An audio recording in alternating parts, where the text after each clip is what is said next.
আসসালামু আলাইকুম গাইস, আপনারা কেমন আছেন? আশা করি সবাই ভালো আছেন। তো আমরা আজকে আইলাম মানে বড়ই খেতে, গোল বড়ই খেত। এটা আঙ্গ গ্রামেই আর কি আবাদটা করছে, ক্ষেতটা করছে আঙ্গ গ্রামে টেবর ভরা আর কি। তো বর্তমানে ছোট ছোট ওরকম বড় হয় নাই আর কি। আরো মোটামুটি 2 থেকে 3টা মাস লাগবে আর কি এটা বড় হইতে। তারপরে 2 থেকে 3 মাস বাদে আর কি এটা বেচার উপযোগী হবো। তো এই যে আপনারা দেখতেছেন এনে সার মার দেওয়া হয়েছে। এই যে সার বিভিন্ন ধরনের কিবা কি মন দেয় না, নাম টাম জানি না। তো ওই জন্য সার দিতে আইছে মালিকে। তো আরো আপনারা দেখ আমার হাতে আহেন এই সামনে, এটা মানে এরিয়াটা ভালোই বড়, মোটামুটি 2-3 বিঘা হবো আর কি এরিয়াটা খেত করছে। হাতে এই যে লাউ ক্ষেত লাগাইছে, মানে মাঝখানে মাঝখানে অল্প স্বল্প মানে জায়গা পাইছে, ওর মধ্যে আর কি লাউ ক্ষেত লাগাইছে। এই যে লাউ, এটা মানে এটা এটা বেচার জন্য না, এই লাউ ক্ষেতটা আর কি নিজের খাওয়ার জন্য আর কি।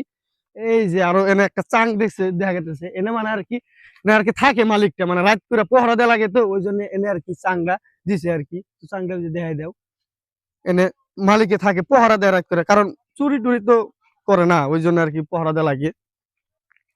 আর মাঝখানে মাঝখানে যে লেবু ক্ষেত, এটা লেবু না কি একটা গাছ হয়, লেবু গাছ দেখি, এটা লেবু গাছ বলছে, খুবই ভালো লাগছে।